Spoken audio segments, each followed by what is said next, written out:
تو ایسی صورت میں چیئرمین یا اگر چیئرمین بھی صدر کے عہدے کے فرائض انجام دینے سے قاصر ہے تو قومی اسمبلی کا اسپیکر صدر کے طور پر کام کرتا ہے تاکہ اس وقت تک جب تک صدر کا انتخاب نہ ہو جائے.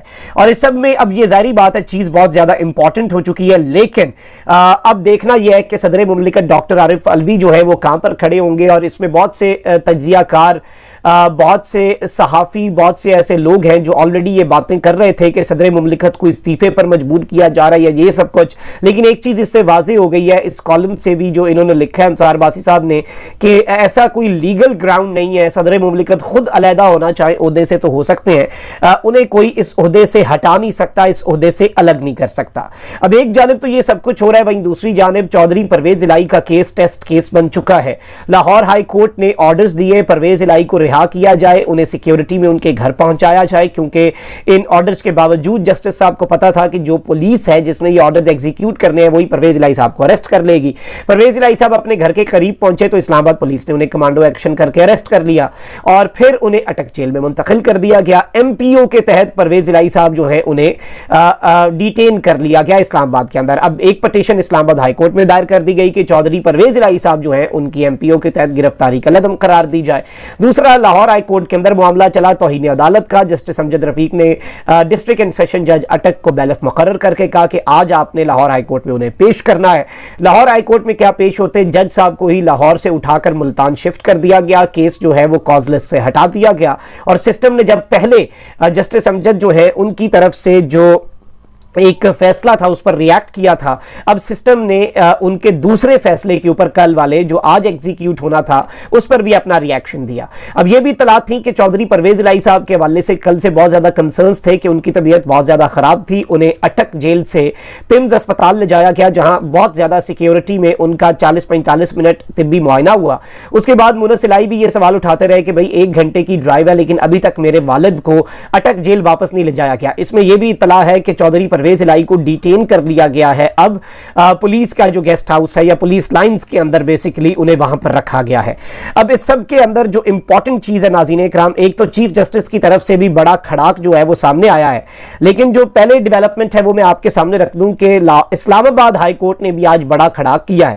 اور اب اس پر سسٹم ریاکٹ کرتا ہے یا نہیں اور اس فیصلے پر عمل درآمد ہوتا ہے یا نہیں، اور اس پر آلریڈی لوگ بات کرنا شروع ہو گئے ہیں کہ دیکھتے ہیں کہ کتنا عمل ہو جاتا ہے. اسلام آباد ہائی کورٹ نے پی ٹی آئی کے صدر اور سابق وزیر اعلیٰ پنجاب چودھری پرویز الہی کی 3 ایم پی او کے تحت نظر بندی معطل کر دی ہے.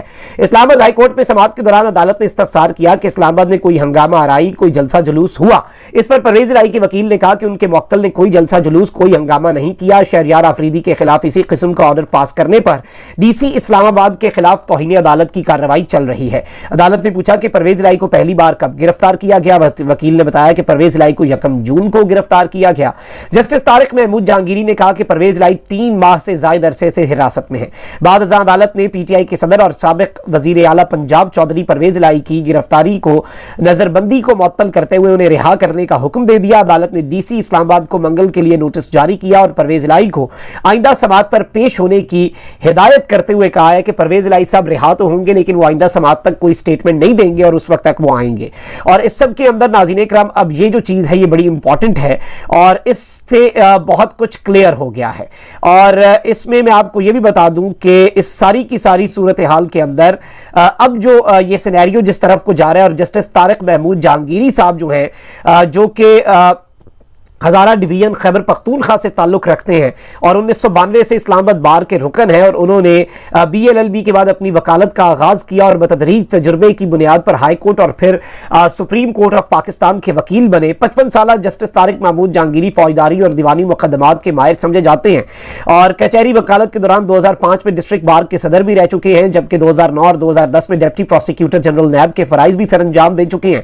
اس کے بعد 2011 سے 2013 میں deputy attorney general of Pakistan کے عہدے پر بھی اور 2016 میں اسلام آباد بار کے صدر، 2017 میں ایڈوکیٹ جنرل اسلام آباد رہ چکے ہیں۔ جسٹس طارق محمود جہانگیری اسلام آباد میں واقع قائد اعظم یونیورسٹی کے شعبہ قانون میں گزشتہ 5 سال سے تدریسی فرائض بھی سر انجام دے رہے تھے، اور یہ اپنے اس سب کے اندر بہت سے کیسز جو ہیں وہ بھی یہ کرتے رہے ہیں، کیسز لڑتے رہے ہیں، اور بڑی ان کی ایک ہسٹری ہے۔ لیکن جج صاحب نے آج جو ڈیسیجن دیا ہے اور آج جو حکم دیا ہے، کیا اس کے اوپر عمل درآمد ہوتا ہے؟ یہ ایک بہت بڑا سوالیہ نشان ہوگا، اور سسٹم جو ہے وہ بالکل تصادم کی طرف جا رہا ہے، اور اس سب میں راتوں رات جو بازی پلٹی ہے، اور لاہور ہائی کورٹ کے فیصلے کے اوپر جو ایک سسٹم کا ریاکشن تھا، اس پر اسلام آباد ہائی کورٹ سے اب جوابی ریاکشن آیا ہے۔ اچھا بھائی، دوسری جانب ایک اور بڑی ڈیولپمنٹ یہ بھی ہے کہ Chief Justice of Pakistan Justice سمرتا بندیال نے نیب کیس میں نیب کی ترامیم کے خلاف چیئرمین پاکستان تحریک انصاف عمران خان کی جو درخواست ہے، اس کیس میں ریمارکس دیے کہ ریفرنس واپسی کی وجوہات سے اندازہ ہوتا ہے قانون کا جھکاؤ کس جانب ہے۔ چیف جسٹس کی سربراہی میں 3 رکنی بینچ عمران خان کی نیب ترامیم کے خلاف درخواست پر سماعت کی، اور اس میں جسٹس اعجاز الحسن اور جسٹس منصور علی شاہ شامل ہیں۔ سماعت کے آغاز پر چیف جسٹس نے پوچھا کہ اٹارنی جنرل کہاں ہے؟ اس پر ایڈیشنل اٹارنی جنرل نے بتایا کہ اٹارنی جنرل بیرون ملک ہیں، میں ان کا جواب جمع کروا دیتا ہوں۔ دوران سماعت چیف جسٹس پاکستان نے عمران خان کے وکیل خواجہ حارث سے مکالمہ کیا کہ کیا آپ نے نیب کی رپورٹ پڑھی؟ نیب نے مئی تک واپس ہونے والے ریفرنسز کی وجوہات بتائی ہیں۔ ریفرنس واپسی کی وجوہات سے اندازہ ہوتا ہے کہ قانون کا جھکاؤ کس طرف ہے اور کس جانب ہے۔ مئی تک کن شخصیات کے ریفرنس واپس ہوئے، سب ریکارڈ آ چکا ہے۔ نیب قوانین کے سیکشن 23 میں ایک ترمیم میں مئی، دوسری جون میں آئی، اور یہ ساری چیزیں چیف جسٹس صاحب نے بڑی واضح انداز میں ریز کی ہیں۔ لیکن چیف جسٹس نے کہا ہے کہ نیب ترامیم پر دلائل مکمل ہو چکے ہیں، بہت جلد اس کیس کا فیصلہ سنائیں گے۔ یعنی ایک چیز Chief Justice of Pakistan Justice Umar Ata Bandial جو ہیں، انہوں نے اس وقت کلیئر کر دی ہے، اس وقت بہت زیادہ کلیئرٹی آ چکی ہے اس ایک چیز کے اندر، اور وہ چیز یہ ہے کہ Chief Justice of Pakistan Justice Umar Ata Bandial بھی یہ فیصلہ سنانے والے ہیں۔ کیا honourable Chief Justice of Pakistan Justice Umar Ata Bandial جو ہیں وہ بھی اس سارے معاملے کے اندر ریاکشن دیں گے، یا پھر وہ جاتے جاتے، کیونکہ اس سے پہلے وہ سخت فیصلے دیتے ہیں لیکن پھر ان کے سخت فیصلوں پر عمل درآمد نہیں ہوتا تو وہ پیچھے ہٹ جاتے ہیں، یا پھر وہ تھوڑا سا بیک فٹ پہ چلے جاتے ہیں، اور شاید اسی وجہ سے بہت سے لوگ جو ہیں ان کی دیدہ دلیری جو ہے وہ بھی بہت زیادہ بڑی ہے، اور بہت لوگوں کے جھاکے جو ہے نا، جسے کہتے ہیں نا جھاکے کھل گئے ہیں، تو بہت سے لوگوں کے جھاکے جو ہیں وہ بھی بہت زیادہ حد تک کھل چکے ہیں۔ So let's see how things unfold. لیکن آج جو جسٹس طارق محمود جہانگیری صاحب نے ہسٹورک ججمنٹ دے کے ایک کلیئرلی ایک خوف ہے، ظاہری بات ہے کہ فیصلوں پر عمل درآمد نہیں ہو رہا، لیکن انہوں نے اس سب کے باوجود کوئی اس طرح کا فیصلہ دینے یا پھر ڈیلنگ ٹیکٹک اپنانے کے بجائے فوری طور پر پرویز الہی صاحب کی سزا معطل کر کے ایک بہت clear message across the board communicate کر دیا ہے۔